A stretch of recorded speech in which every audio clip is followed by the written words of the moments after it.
তো গাইস আজকে আমার সঙ্গে বিরাট খতরনাক ঘটনা ঘটলো। হ্যাঁ, যা দেখলে তোমরা হয়তো টেনশনে পড়ে যাবে। সকালবেলা ঘর থেকে বেরিয়ে দেখি আব্বা আমার থেকে বড় বড় মাছ ধরে এনেছে। আর এখানে দু একটা মাছের শুধু শরীর খারাপ, বাকি সব ব্রেক ডান্স করছে। হ্যাঁ, তো এসব বাদ দিয়ে ফ্রেশ হয়ে চলে গেলাম আমাদের 5 স্টার কিচেনে। আর হালকা করে খোঁজাখুঁজি করার পর হালকা করে এই রসগোল্লা গুলো পেলাম। আর এগুলো সাইজ যেহেতু একটু বেশি বড়, তাই দু একটা খেয়ে চলে গেলাম আমার কেটিএম টার কাছে। কিন্তু দুঃখের বিষয় কেটিএম টাই খুঁজে পাচ্ছিলাম না। শালা কোথায় যে গেল আমার কেটিএম টা? ওই তো না, এটা তো আমার আব্বার বুলেটটা। তারপর আরো একটু ভালো করে খোঁজার পর ফাইনালি পেয়ে গেলাম আমার 3 কোটি টাকার কেটিএম। তারপর স্টার্ট দিয়ে রকেটের গতিতে যেতে লাগলাম একটা নির্জন জায়গায় ভিডিও এডিটিং করতে। সেই সুন্দর জায়গায় সুন্দর ভাবে পার্কিং করে দিয়ে উঠে গেলাম নদীর পাড়ে। হ্যাঁ, এই যে এখানে কত সুন্দর গাছের ছায়া আর তোমার মায়া।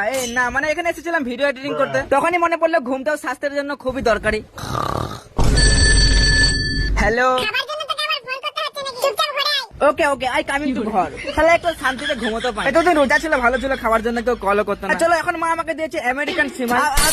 তাই বলে এত গরম সালার খাবোই না।